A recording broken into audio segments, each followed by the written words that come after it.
Hi, welcome to Awesome Accessibility Apps for iPads. I'm Karen Nichols. I'm part of the Digital Teaching and Learning team, and we are going to do um, a few different sessions on this topic, and I'm happy to get started today with the very first session. So our goal is to be able to expose you to possible things that maybe you don't know about that will help your students access their information on their iPad a little bit easier, or those third-party vendor apps that are out there for students that are assistive in nature. And there's lots of them. A lot of times you just have to know where they are and how to access them and what they'll do to assist your students. Today, we're actually going to look at three different apps that are assistive in nature. I'm going to go through the apps and show you examples of them. And then after that, if you are interested in having those added to your student devices, you can just do that request, and I'll show you how to do that as well. And those apps can be put on your student iPads, and you can start using them next week. So let's go ahead and jump in and get started with this session. With the first app we're going to talk about is called Let Me Talk. And what Let Me Talk does is there's a lot of images on there, in fact 9,000 that are already pre-included on this app, and your student just selects the image, it puts it up in a sentence bar, and then it'll create a sentence, and then it'll speak the sentence for the student.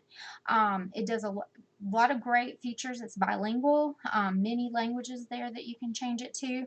Also, if there's an image that's not in those 9,000 that your student wants, or you want to personalize it a little bit more for them, they can take the camera, put a picture in their camera roll, and they can actually add their own image and text to it, and it will speak that word as well. Or you could do that. Once you have created those sentences, you can actually, in just a couple of clicks, copy that sentence and paste it into whatever system you use for communication, whether it be Seesaw, whether it be Jamf Teacher, maybe in the Zoom chat you want to be able to use this. But let me go ahead. The best way for me to show you is to actually turn the app on and let you see the app in action and what it does. Okay, so again, I said the app is called Let Me Talk. So let me go ahead and open that up, and you can see right here from the main screen, had actually started on something, so let me take that off. So I've got that blank sentence strip right up here at the top. This is your main screen with, I'm going to start with just general here, and so you can see there's yes, there's no, I want, I don't want, lots of sentence starters. And so I'm going to go ahead and just start with I want. I want. You can see she speaks it as soon as I put it up there. I can choose colors. I can choose many things. I'm going to go ahead and choose the color red. Red. All right, because I think I would like maybe a red apple today. So let me go into the food category.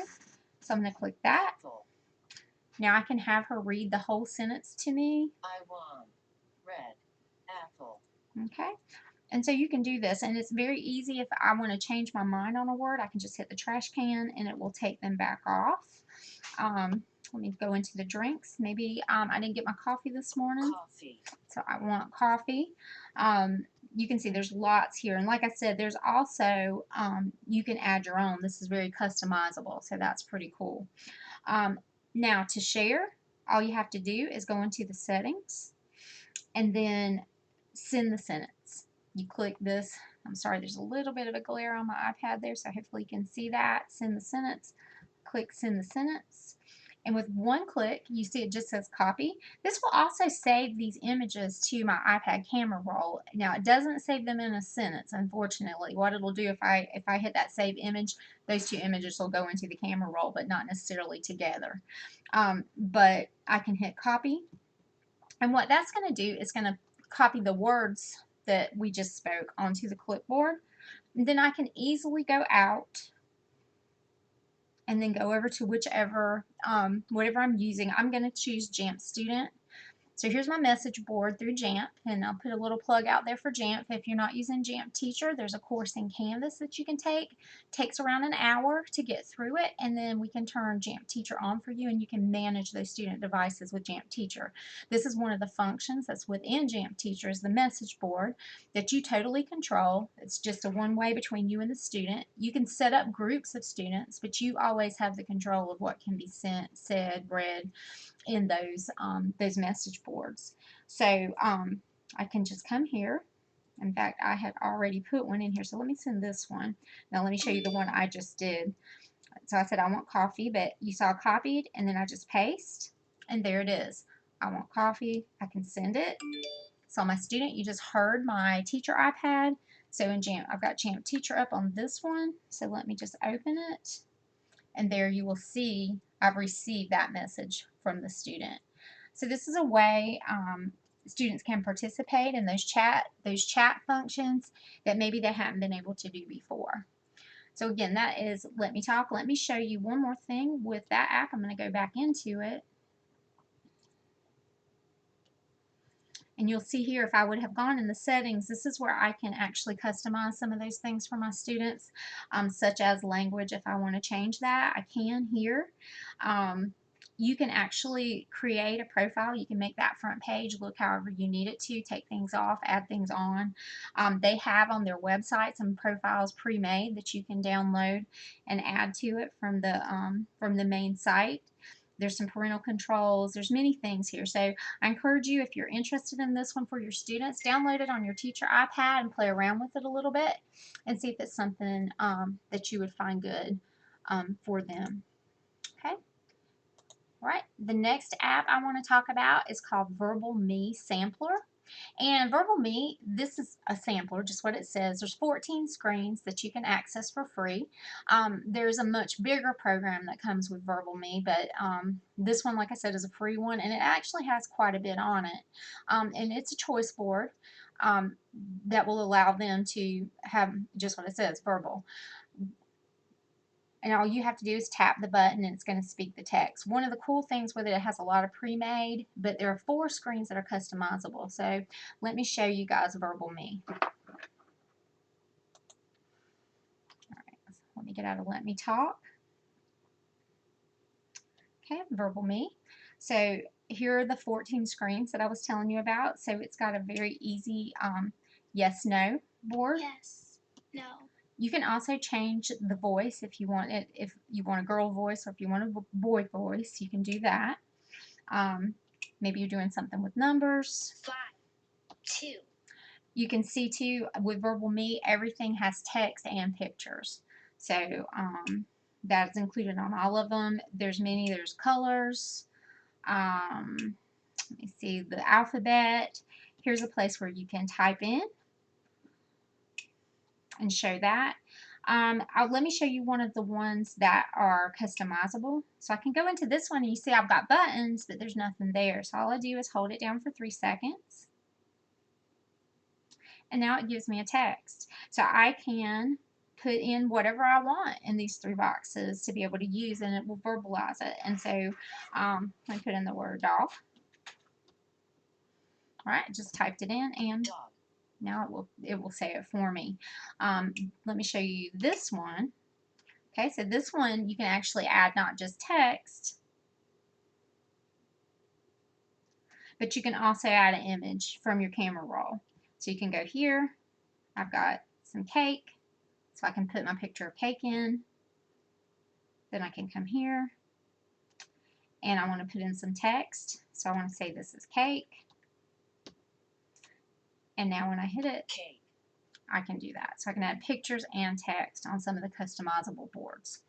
And like I said, there are 4, you can see there are 4 different ones that are customizable that you can use. So anyway, VerbalMe, there it is. Check it out if you think it's something that would be helpful for your students. Okay. Now the last one that I want to talk to you about is called SeeingAI. This one is a little bit more difficult for me to show you in this context on a video, but I'm going to try my best. This one is really interesting, the things that it will do. What it does, it uses artificial intelligence to describe what it sees. And sometimes it's right, sometimes it's wrong, but actually it's pretty accurate. We've found that it's quite accurate. So you just take the camera, take the iPad, hold up the camera, point it up, whatever, and it's going to tell you what it thinks that it is. And like I said, it's been pretty accurate, and it can read. It can read short text. You can take a picture of a full document. It'll read it to you. If you're looking at products with a barcode, like from the grocery store. You scan that take a picture of the barcode, it'll tell you what it is.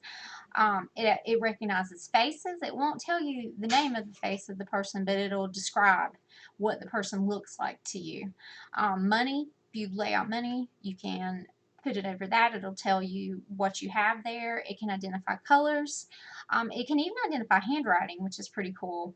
And you can actually use it if you're trying to look at photos in your camera roll or on the web. You can look through those photos and it'll actually tell you what the photos are. And like I said, this is all through artificial intelligence, so sometimes it gets it right, sometimes not so much, but it's still pretty interesting. So let me show you this one. It's called Seeing AI. Okay, and it's kind of hard. This one is going to be a little bit more difficult for me to show you in this way because it's on, and I don't know if you can see. Let me move the iPad up just a little bit so you can see. Here is the bar that has all the functions that it does. It does text, document, the bar scanner, a person, money, a scene, colors, handwriting, and then this is interesting. If it's light or dark, the tone will go up and down depending on how dark it is, how light it is. So let me just kind of show you an example of what it'll do. I'll start with let me start with a short text. And short text is just that. It's not meant to read a whole document or anything like that. It's just meant to read a very short amount of text. So I've got an envelope here that you can see that has Rockfish Hoke on it. That was a envelope that was sent to me. So I want it to read this address to me. So let's see if I can get it to do that.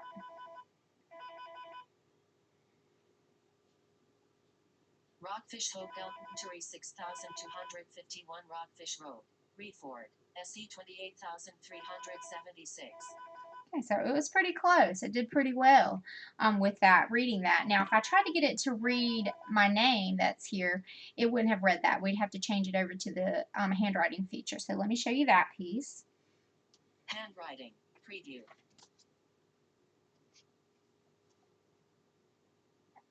Okay. So with the handwriting, it's a little bit different because I have to actually take a picture. So let me hold up. I know this is kind of awkward the way this is working because I want you to be able to see everything that's happening. But, okay. Here we go. I'm just going to go ahead. You know I'm taking a picture here. Karen Nichols Technology. But you can see, okay, so it was able to actually, it took a picture of it and then it read the handwriting that was on there. Some of the other things, let me just show you an example. It would do the same thing with the document. I would take a picture of the document and then it would read that whole document for me. This one's kind of interesting. Let me show you how accurate the artificial intelligence is. I could actually, when I do person, I could actually take a picture of a live human being doing whatever and it would tell me, but I actually have a photo here. This is Zoe, and I'm going to show you what it says with her. So I'm going to put her picture under here. One face near bottom left. One face near center. And I'm going to take a picture of it. Girl with blonde hair looking happy. Okay, so it said that Zoe is a 6-year-old girl with blonde hair looking happy. And so that's pretty accurate, actually. She's not quite 6, but that's a pretty accurate description of that picture. So that's what it will do, that same type of thing with real human faces, photos, whatever it is that you're trying to do. 0 faces. Okay, so like I said, I can do currency, I can do a scene, I can do colors, handwriting, and light or dark, and it will show me all of those different things using artificial intelligence. Okay, so that is Seeing AI. So those are the 3 apps that I wanted to highlight for today. Now, if you are interested in those apps, like I said, the first thing you probably want to do is go ahead and put it on your own teacher iPad and check it out. Try it out, test it out, make sure it really does what you want it to do. Then if it does, you can actually go to this bit.ly, http://bit.ly/capital Hoke capital apps. And remember, bit.ly's are case sensitive, so you need to make sure you get it exactly like that. But if you go ahead and go to that, that form, there's check boxes for lots of apps. They're not just these three. I will say, please don't request an app that you haven't tried yourself, because you may see some on there and you think, oh, that looks good, that looks good. Because when you put it on this form, what that's telling me is you've tried it and you want me to push it to student devices. The other thing to know about requesting an app is that if you request it, it doesn't just go to your students, depending on what kind of group you're in. So if I am a first grade teacher at Upchurch and I request an app, I need to be sure that I have talked with my grade level about it first and my whole team, because what's going to happen is that app is not going to just go on your class, it will go on first grade at Upchurch. Everybody in first grade at Upchurch is going to get that app. So before you do an app request, I would suggest, everybody on the team look at it and evaluate it and make sure this is something that you want. If you are an EC teacher, most of those, if you're in school, you would also be grouped with any other EC teacher that's in your school, will probably also get that app. And if you push in and you want that app just on a student device, one student device, because then that would be something you can always feel free to email me. You can email me at the DIP address, or you can email me personally at knichols, and we can look at case by case. But generally, we cannot put an app on just one device. It's going to go across whatever group your students are in. So anyway, that is awesome accessibility apps, and look for more to come in the series. We're going to talk about more apps, and next time we will talk about the actual iPad and some of the accessibility features that you can actually use that are already built into the iPad. So anyway, thanks for tuning in today. Have a great day.